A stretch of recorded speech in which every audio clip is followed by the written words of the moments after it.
Hello student, मैं Rakesh Chauhan Envira online school पर आपका हार्दिक स्वागत करता हूं। और आज मैं आपके लिए लेके आया हूं फोर्थ पार्ट।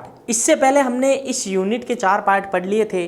अध्याय हमारे चल रहा है केमिकल रिएक्शन एंड कैटालाइज, रासायनिक अभिक्रिया तथा उत्प्रेरक, कक्षा 10 का अध्याय 6 और उसका पार्ट आज है 4।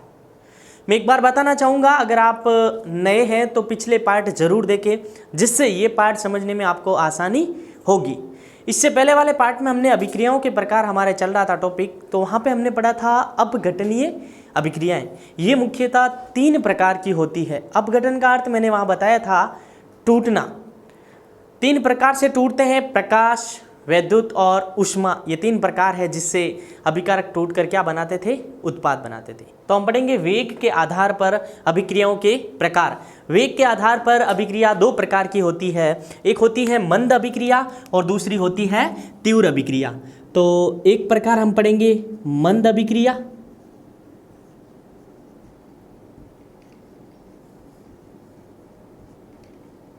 और दूसरा प्रकार होता है इसका तीव्र अभिक्रिया। नाम से पता चल रहा है मंद यानी अभिक्रिया धीमे होगी और तीव्र का अर्थ है अभिक्रिया बहुत ही तेजी से होगी। अब बात करते हैं किस प्रकार अभिक्रिया तेज होती है और किस प्रकार अभिक्रिया मंद होती है। मैं बात करूंगा पहले मंद अभिक्रिया की। यह है पहला प्रकार वेग के आधार पे, और दूसरा इसका प्रकार है तीव्र अभिक्रिया। कौन सा? तीव्र अभिक्रिया।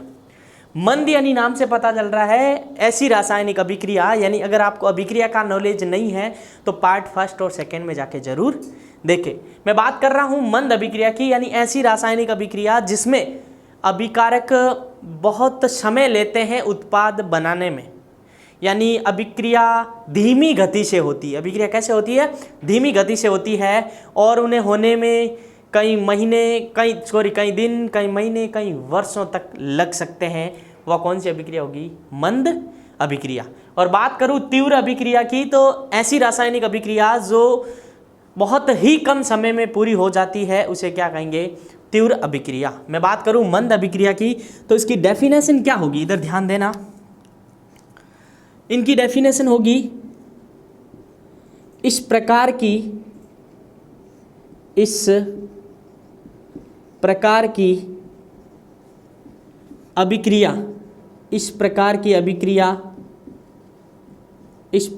अभिक्रिया पूर्ण होने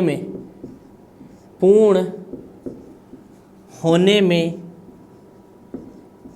कई दिन, महीने,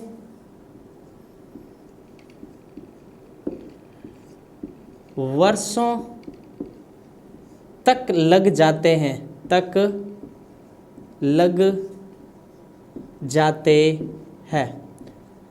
और दूसरी परिभाषा समझने चाहो तो ऐसी रासायनिक अभिक्रिया जिसमें अभिकारक उत्पाद बनाने में समय लेते हैं, यानी ऐसी रासायनिक क्रिया जिसमें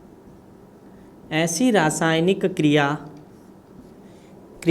उत्पाद बनाने में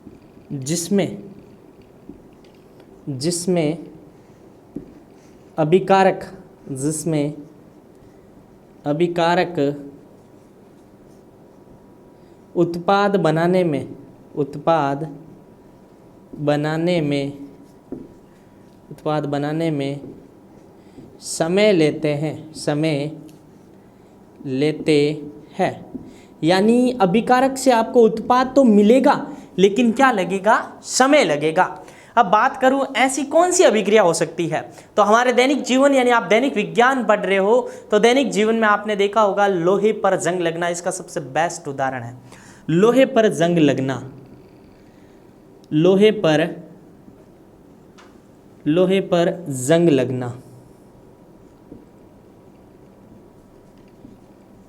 जंग लगना हमने शुरुआत में पढ़ा था। ये रासायनिक परिवर्तन का उदाहरण है। किसका उदाहरण है? रासायनिक परिवर्तन। किसका उदाहरण है? रासायनिक परिवर्तन। अब बात करूं लोहे पर जंग लगने के लिए आवश्यक कारक कौन कौन से, छोटी छोटी चीज़ें जरूर पढ़नी है।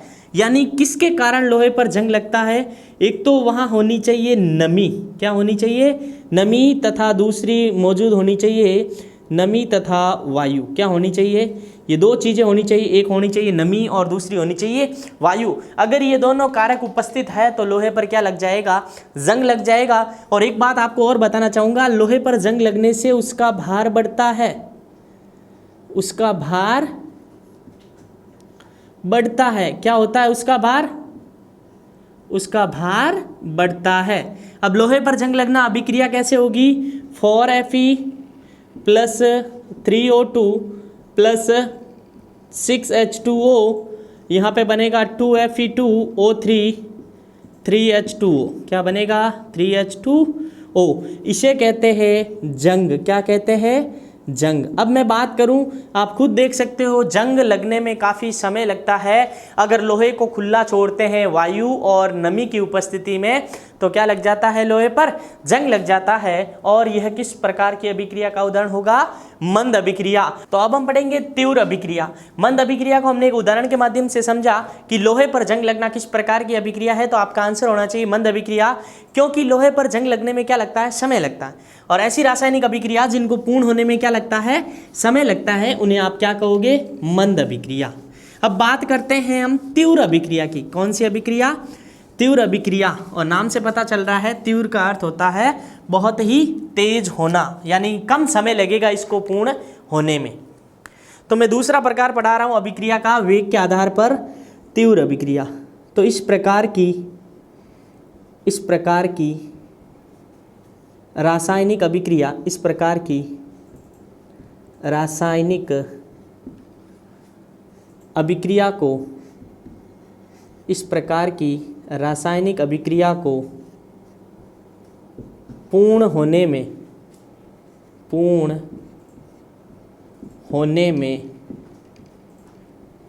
में बहुत कम समय लगता है, बहुत कम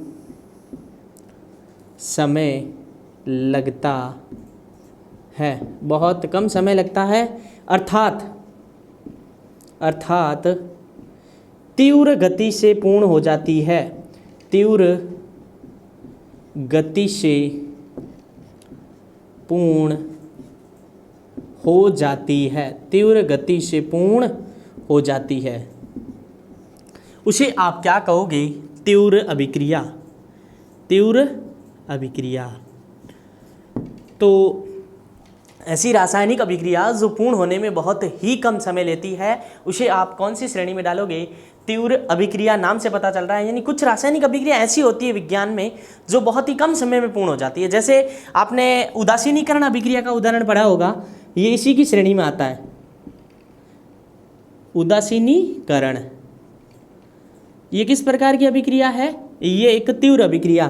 तो ये कब प्राप्त होती है, हमने जब एक एसिड लिया और एक क्षार यानी बेस लिया, अम्ल और क्षार अभिक्रिया करके क्या क्या बनाते हैं, लवण, और साथ में क्या बनाते हैं, जल। लवण के साथ में क्या बनाते हैं, जल। और मैं ये अम्ल लूँगा, सबसे प्रबल अम्ल ले सकते हो आप, HCl ले लिया, और इसके साथ प्रबल क्षार NaOH। तो ये जो रिएक्शन होगी NaCl यानी नमक बनेगा, और साथ में क्या रिलीज, आपको साथ में क्या प्राप्त होगा, जल प्राप्त होगा। और ये आपके बुक में शायद लिखा हुआ मिलेगा, 10⁻⁻10 सेकेंड में भी पूर्ण हो जाती, इतना कम समय लेती है, ये लिखा हुआ मिलेगा। तो बात करते हैं तीव्र अभिक्रिया। एक बार फिर बता रहा हूँ, ऐसी अभिक्रिया जिसमें अभिकारक मिलकर हाथों हाथ बहुत ही कम समय में, यानी जिनकी सेकंड ऊर्जा बहुत ही कम होती है, जिससे आसानी से अभिकारक से क्या बन जाता है, उत्पाद बन जाता है, और उसे आप क्या कहोगे, तीव्र अभिक्रिया। और तीव्र अभिक्रिया का उदाहरण मैंने अभी बताया आपको, उदासीनीकरण एक तीव्र अभिक्रिया का उदाहरण है। और उदासीनीकरण अभिक्रिया क्या होती है, जब अम्ल और क्षार अभिक्रिया करके लवण और जल बनाता है, उसे आप क्या कहोगे, उदासीनीकरण अभिक्रिया। तो हमने वेग के आधार पर अभिक्रियाओं को कितने प्रकार से पढ़ा, 2 प्रकार से, मंद अभिक्रिया तथा तीव्र अभिक्रिया। अब अभिक्रिया के अगले प्रकार की ओर बढ़ते हैं, जो 2 प्रकार की होती है, उत्क्रमणीय, रिवर्सिबल और इरिवर्सिबल यानी अनुत्क्रमणीय। यह अभिक्रिया इंपॉर्टेंट है बोर्ड के एग्जाम की दृष्टि से, बोर्ड के पेपर की दृष्टि से देखा जाए तो। अब अगला प्रकार पढ़ेंगे अभिक्रियाओं का, उत्कर्मणीय उत्कर्मणीय तथा अनुत्कर्मणीय उत्कर्मणीय तथा अनुत्कर्मणीय अभिक्रिया, उत्कर्मणीय तथा अनुत्कर्मणीय अभिक्रिया। ये एक तो उत्कर्मणीय होगी और एक होगी अनुत्कर्मणीय। तो हमने जब चैप्टर स्टार्ट किया तो वहाँ पे पढ़ा था भौतिक तथा रासायनिक परिवर्तन। तो हमने वहाँ भौतिक परिवर्तन के अंदर पढ़ा था वो उत्कर्मणीय होता है और रासायनिक परिवर्तन अनुत्कर्मणीय होता है। अगर आपको पहली क्लास समझ में आ रखी है तो ये ज़्यादा हार्ड नहीं होगा आपके लिए। मैं बात करूँगा पहले रिवर्सिबल यानी उत्कर्मणीय। उत्कर्मणीय का अर्थ होता है कि अभिकारक से उत्पाद और उत्पाद से वापस आप क्या बना सकते हो, अभिकारक बना सकते हो। मैं बात कर रहा हूँ उत्कर्मणीय अभिक्रिया की। उत्कर्मणीय अभिक्रिया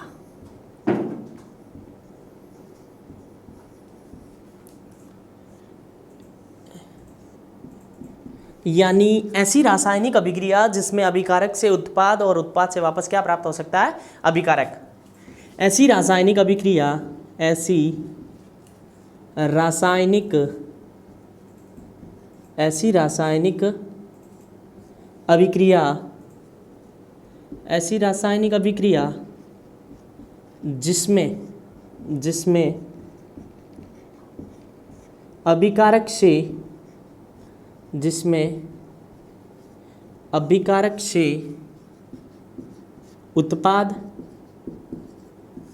से उत्पाद तथा उत्पाद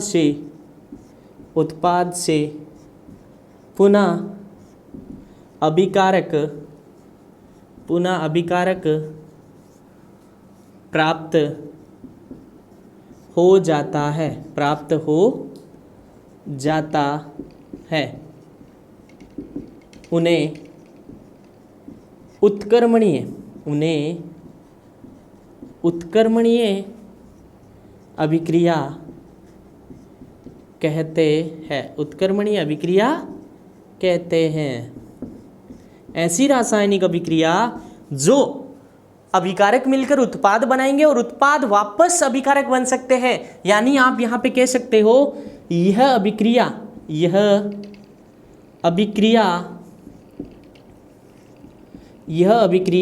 दोनों दिशाओं में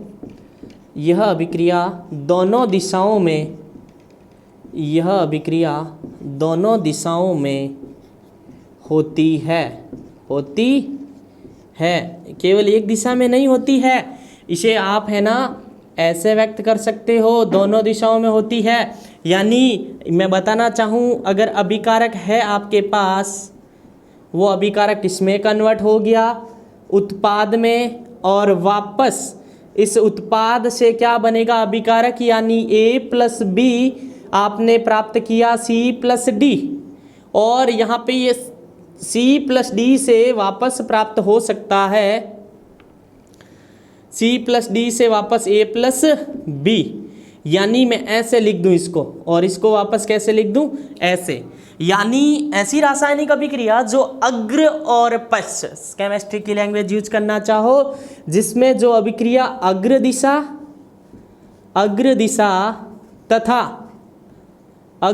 तथा पश्च दिशा में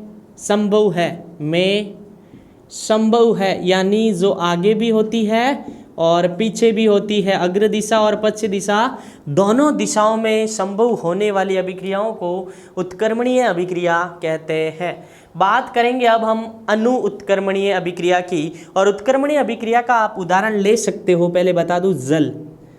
क्या ले सकते हो, जल। जो भौतिक परिवर्तन के सभी उदाहरण हैं वो किसके उदाहरण हो सकते हैं, उत्कर्मणीय। यानी यहाँ पे आप लिख सकते हो भौतिक परिवर्तन के उदाहरण, भौतिक परिवर्तन के उदाहरण भौतिक परिवर्तन के उदाहरण किस में चले जाएंगे? उत्क्रमणीय परिवर्तन या उत्क्रमणीय अभिक्रिया में। तो अब हम पढ़ेंगे अणु उत्क्रमणीय अभिक्रिया। रिवर्सिबल पढ़ लिया, अब हम पढ़ेंगे इरिवर्सिबल रिएक्शन।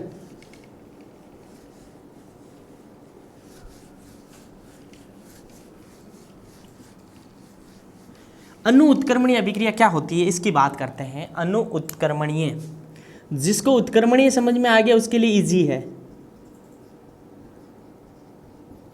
अणु उत्क्रमणीय अभिक्रिया,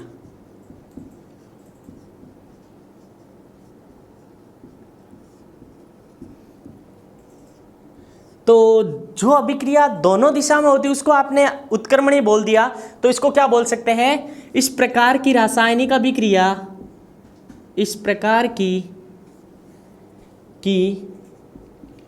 रासायनिक इस प्रकार की रासायनिक अभिक्रिया केवल एक ही दिशा में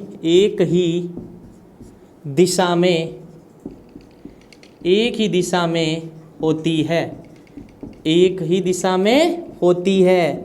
यानी ऐसी रासायनिक अभिक्रिया जो केवल और केवल एक दिशा में होती है, या आप क्या लिख सकते हो? इस प्रकार की अभिक्रिया में अभिकारक से उत्पाद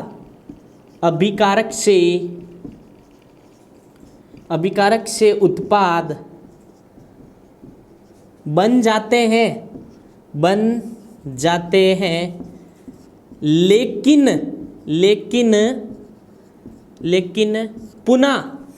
लेकिन पुनः उत्पाद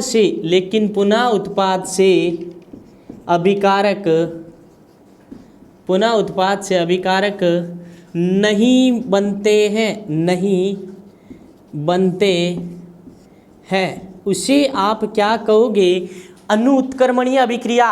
और सभी रासायनिक अभिक्रिया अनुत्क्रमणीय होती है, यानी रासायनिक परिवर्तन, सभी रासायनिक परिवर्तन के उदाहरण, सभी रासायनिक परिवर्तन के उदाहरण किस में आएंगे? अणु उत्क्रमणीय अभिक्रिया में। जैसे मैं बताता हूं आपको, कोयले का दहन C+O2, यहाँ पे क्या प्राप्त होगा? CO2। ये कोयले का दहन किस प्रकार की अभिक्रिया है? अनुत्क्रमणीय दहन किस प्रकार की अभिक्रिया का उदाहरण होता है? अनुत्क्रमणीय अभिक्रिया का। और मैं ले लूँ जैसे मैग्नीशियम का तार ऑक्सीजन की उपस्थिति में जलाओगे तो MgO, ये भी किस प्रकार का उदाहरण हो जाएगा? अनुत्क्रमणीय अभिक्रिया। यानी इसके क्या क्या गुण हो सकते हैं? केवल एक दिशा में होगी, इसलिए आप इनको ऐसे बता सकते हो, उत्पाद से अभिकारक और अभिकारक से उत्पाद और उत्पाद से वापस अभिकारक नहीं बन सकता। और ये अभिक्रिया स्थायी होती है बच्चों। क्या होती है? स्थायी। क्या होती है? स्थायी। तो उत्क्रमणीय तथा अनुत्क्रमणीय अभिक्रियाओं को पढ़ लिया। उत्क्रमणीय अभिक्रिया में सभी प्रकार की रासायनिक अभिक्रियाएं, रासायनिक परिवर्तन होगा। सभी प्रकार की रासायनिक अभिक्रियाओं को आप नहीं ले सकते। अब बात करूंगा मैं उदासीनीकरण अभिक्रिया की, फिर हमारे रहेगा ऑक्सीकरण तथा अपचयन, और फिर इस पार्ट का सबसे इम्पोर्टेंट पार्ट उत्प्रेरक। बहुत मज़ेदार होने वाला चैप्टर आगे। मैं बात करूं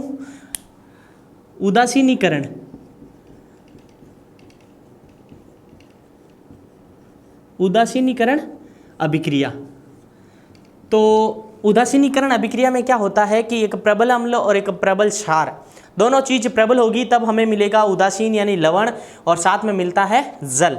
यानी आप एक तो ले सकते हो अम्ल, लेना है ले नहीं सकते अम्ल, वो भी प्रबल लेना है। क्या लेना? प्रबल। और क्षार लेना है, वो भी कौन सा लेना है? प्रबल क्षार। जब अम्ल और क्षार अभिक्रिया करेंगे तो क्या बनेगा? लवण, और साथ में क्या बनेगा? जल। क्या बनेगा? जल। तो इसको देख के आप भाषा लिख सकते हो, इस प्रकार की रासायनिक अभिक्रियाओं में, इस प्रकार की रासायनिक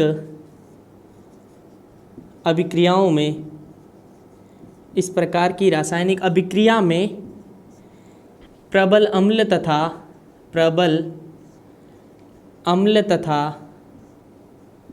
प्रबल क्षार रासायनिक संयोग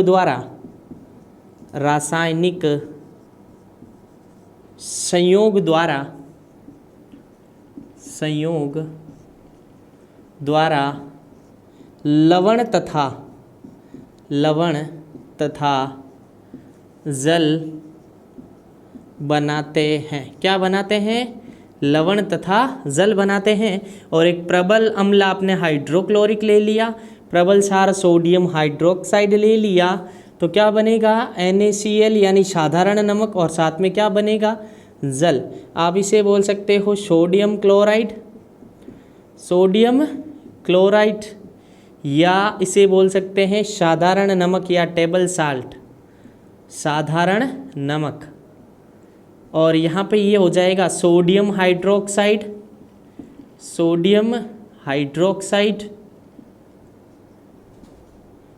और यहाँ पे हो जाएगा हाइड्रोक्लोरिक